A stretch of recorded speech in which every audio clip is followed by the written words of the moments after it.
कुछ नए मेहमान आ गए हैं। ये बताते हुए किसी ने ट्वीट डाला है कि ईवीएम का मतलब ही है, ऐसा लग रहा है आज, एवरीवन वोटेड मोदी। और दूसरा इसने लिखा है मायावती जी के लिए कि मायावती जी आपको किसी ने गलत बता दिया कि वोटर साइलेंट होता है, वोटर असल में भुन्ना होता है यानी कि जो अपनी भावनाओं को आखिरी वक्त तक किसी के सामने आने नहीं देता। तो दिन हमारे साथ दो मेहमान आ चुके हैं। आरपी सिंह बीजेपी के नेशनल सेक्रेटरी हैं, नासिर हुसैन कांग्रेस पार्टी के प्रवक्ता बैंगलोर स्टूडियो से। सवाल ले सकते हैं उनसे। तो मुझे लगता है पहले हमें कांग्रेस सीपी सिंह से आपके पास जाना चाहिए। सिंह साहब आप नहीं, नासिर हुसैन है कांग्रेस से, आरपी सिंह बीजेपी से। अच्छा, ओके। हुसैन साहब आप सुन पा रहे हैं हमें? जी जी जी। मायावती ने जो अभी आरोप लगाए हैं थोड़ी देर पहले, क्या आप भी मानते हैं कि ऐसा हुआ है?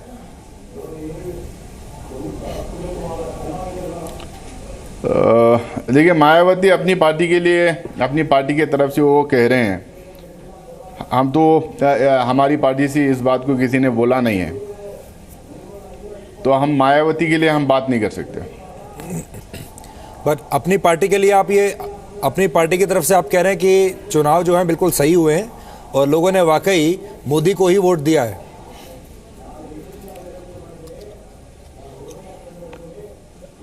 देखिए, उसका एक अलग बहस है। चुनाव के नतीजे आए हैं, भारतीय जनता पार्टी को जीत मिली है, जीत हासिल भी है उत्तर प्रदेश में, तो उसकी बधाई भारतीय जनता पार्टी को हम लोग को देना चाहिए। हम और ये चुनाव के जो भी रिजल्ट्स आए उसको एक्सेप्ट करते हैं।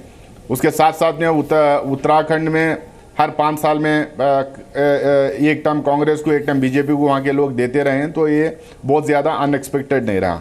पंजाब में जिस तरह से एक तरफा लोग वहाँ पे कांग्रेस पार्टी को मतदान देके जिताई हैं, और बीजेपी और अकाली दल की सरकार जो वहाँ पे जिस तरह से पंजाब में हाल कर रखा था उसको नकारा है, तो वहाँ पे भी हम लोगों को कांग्रेस पार्टी के कार्यकर्ताओं को और वहाँ के नेताओं को जो है बधाई देना चाहिए। मणिपुर और गोवा में अभी भी कांटे की टक्कर चल रही है, अभी भी कोई क्लैरिटी नहीं है वहाँ पे, लेकिन दोनों जगह कांग्रेस बहुत अच्छा कर रही है। गोवा में एग्जिट पोल्स में ये था कि कांग्रेस जीत नहीं पाएगी, लेकिन वहाँ भी अच्छा कर रही है और मणिपुर में भी अच्छा कर रही है। तो मुझे उम्मीद है कि 5 स्टेटों का जो चुनाव के नतीजे अभी भी आ रहे हैं, तो 2 भारतीय जनता पार्टी को जा रहे हैं, उसमें 3 हमको लग रहा है कि कांग्रेस पार्टी के किट्टी में आ रहे हैं। हम लोग एक स्टेट आ रहे हैं उत्तरांचल, जहाँ हम लोग थे, और उसके मुकाबले में बीजेपी ये पंजाब जीते हैं और 2 स्टेट और हमारे पास आ रहे हैं। तो अब जहाँ तक उत्तर प्रदेश का सवाल है, जिस तरह की राजनीति वहाँ पे चल रही थी और 2014 में जिस तरह से भाजपा को वहाँ पे कामयाबी मिली थी, मुझे लग रहा है कि उसी का एक्सटेंशन अब हुआ है। 329 सीटों में उन लोगों को वहाँ बढ़त मिली थी 2014 के चुनाव में, अभी भी लगभग उसके आसपास ही उनको उतनी ही सीटों में उनको बढ़त मिली है या जीत रहे हैं। लेकिन हम लोगों ने वहाँ पे डेवलपमेंट का मुद्दा, एक बात आपको बता देता हूँ, उत्तर प्रदेश में कांग्रेस अब 5वें नंबर की पार्टी हो गई है सर जी, और ये देश की सबसे बड़ी राष्ट्रीय पार्टी होने का दम भरने वाली पार्टी की स्थिति है।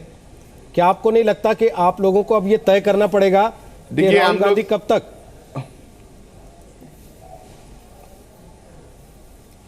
देखिए, हम वो कौन कब तक रहेंगे, कौन पार्टी को लीड करेंगे, वो पार्टी डिसाइड करेगी। लेकिन पिछले 27 साल से हम लोग वहाँ पे एक छोटे प्लेयर बन के उत्तर प्रदेश में रहे थे। पिछले चुनाव से इस चुनाव में भी हम लोगों के बहुत ज़्यादा स्टेट्स उत्तर प्रदेश में थे नहीं। हम लोगों को लगा कि अखिलेश जी का युवा नेतृत्व और राहुल गांधी जी का युवा नेतृत्व मिला के हम लोग एक अच्छा सा फ्रंट वहाँ पे रह सकते हैं, क्योंकि अखिलेश जी की छवि वहाँ पे डेवलपमेंट से थोड़ा जुड़ी हुई थी, और जिस तरीके के डेवलपमेंट्स उत्तर प्रदेश में और समाजवादी पार्टी के अंदर भी थे, तो हम लोगों को लगा था एक अच्छा फॉर्मेडेबल फ्रंट वहाँ पे डालेंगे। लेकिन लोगों ने छवि वाकई थी विकास पुरुष वाली, भाजपा को वहाँ पे अखिलेश यादव जी की तो थी समाजवादी पार्टी में,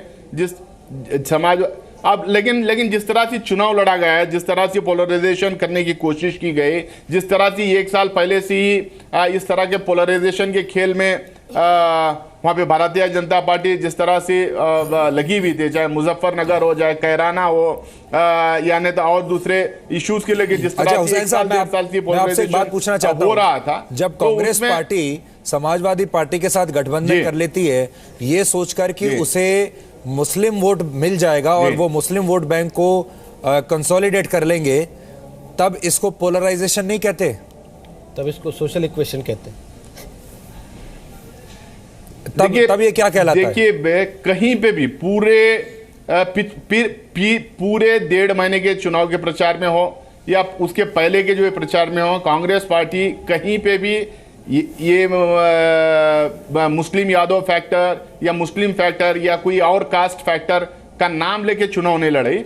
बिल्कुल चुनाव डेवलपमेंट के प्लान पे लड़ा गया था और किसी के खिलाफ भी टिप्पणी नहीं की, अपने आइडियोलॉजिकल फ्रंट के हिसाब से कि हम लोगों को खुशी इस बात की है कि हम लोगों ने किसी भी तरह से कोई भी वहां पे मतदाताओं में डिवीजन लाने की कोशिश बिल्कुल एक इंस्टेंस आप दे दीजिए जहां पे हम लोगों ने डिवीजन लाने की। ठीक है आरपी सिंह, आपसे मैं एक चीज पूछना चाहता हूं, वो कह रहे हैं 300 से ज्यादा वोट दे दिए। नहीं, चुनाव तो हम 77 में, नहीं चुनाव तो हम है ना, वो कह रहे हैं नहीं, चुनाव तो हम 77 में बहुत बुरी तरह से हारे। आपको नहीं लगता आरपी सिंह कि ये नहीं, चुनाव तो हम 77 में बहुत बुरी तरह से हारे थे। वोटर एक तरफा वोट दे रहा है एक पार्टी को और ये कहा जाए कि वोटर को बेवकूफ बनाया गया इसलिए उसने वोट दे दिया।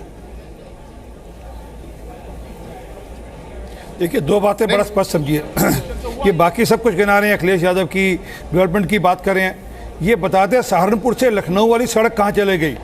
वो कागजों में सड़क बनी, सड़क बनी, उसके पैसे दे दिए गए, इनकी सरकार ने खुद जाकर उसके खिलाफ FIR दर्ज करी है।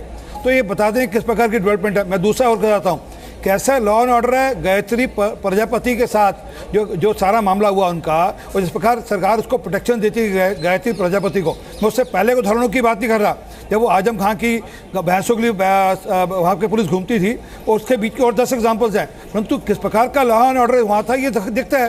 तो लोगों ने इस बार वहाँ पर बड़ा स्पष्ट मैंडेट दिया है, उनको दिख रहा है कि आज मोदी जी किस प्रकार देश को आगे ले जा रहे हैं। बगल में मध्य प्रदेश है, यहाँ पे एग्रीकल्चर ग्रोथ किस प्रकार अच्छी हो रही है और यहाँ पर क्या हाल है और इसका GDP की हालत क्या है वो दिख रहा है लोगों को। तो लोग मध्य प्रदेश के साथ जैसा डेवलपमेंट हो रहा है वैसे ही मोदी के साथ चलकर अपने प्रदेश का डेवलपमेंट करना चाहते हैं। बड़ा स्पष्ट है, वो बड़ा एक स्पष्ट मैसेज जो आज निकल कर आ रहा है कि मोदी जी की जो डेवलपमेंट की पॉलिसी, वो जो किसान को हिताने की और गरीब को सुखाने की, गरीब की चिंता करने की है, वो आज निखर कर आई है। उसके कारण से उनको वोट पड़ा है, हमको वोट पड़ा है। जी, बहुत बहुत शुक्रिया आरपी सिंह और बहुत बहुत शुक्रिया नासिर हुसैन हमारे साथ इस चर्चा में शामिल होने के लिए। कांग्रेस और बीजेपी दोनों की तरफ से अपनी अपनी बातें, लेकिन कम से कम कांग्रेस के किसी बड़े नेता ने अभी तक मायावती के बयान को सेकंड नहीं किया। आपको लगता है?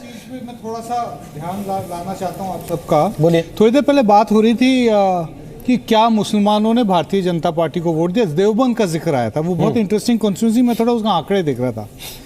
वहाँ भारतीय जनता पार्टी का जो कैंडिडेट हैं वो करीब 1,02,000 वोट से आगे हैं। नंबर 2 और नंबर 3 जो बहुजन समाज पार्टी और समाजवादी पार्टी के कैंडिडेट हैं, इनके अगर वोटों को हम लोग जोड़े तो करीब 1,30,000 वोट होते हैं।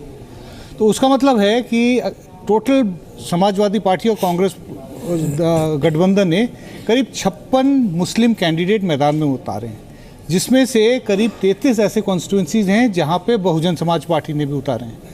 तो जो मुस्लिम डिवीजन ऑफ वोट की जो हम लोग बात करते हैं, मेरे ख्याल से देवबंद चूंकि उसका जिक्र आया था, और हम लोग और अगर माइक्रोस्कोपिक और एनालिसिस करेंगे तो काफ़ी हद तक जो है कि एक तो डिवीजन ऑफ मुस्लिम वोट की वजह से जो लास्ट के कुछ extra seats Bharatiya Janata party को मिले, और दूसरा इससे मुझे लगता है कि एक इंडिकेशन है कि अभी भी कोई सिग्निफिकेंट तौर पे कोई मुस्लिम वोट भारतीय जनता पार्टी को नहीं जा रहा है। एक मैं मिथ ब्रेक करना चाहता हूँ, एक में थोड़ा मिथ है, हो सकता है, मुझे लगता है 90% लोग उसको सच समझते हैं, जो है नहीं। मुसलमान वोट के अंदर बड़े छोटे छोटे दूसरी तरह के वोट हैं। उसमें अहले हदीस का वोट है, उसमें सुन्नी मुसलमान जो एक अलग अलग गुट है उनका वोट है, उसमें सूफी मुसलमानों का वोट है, उसमें शियाओं का वोट है, उसमें जो वहाबी मुसलमान हैं या देवबंदी वाले मुसलमान हैं उनका वोट है, उसमें हनफी शाफी ये अलग अलग सेक्ट्स हैं मुसलमानों के, इनके भी अलग अलग वोट हैं। ये सब क्या एक ही तरह से सोचते हैं? यहाँ बहुत विवाद है, ऐसा है नहीं।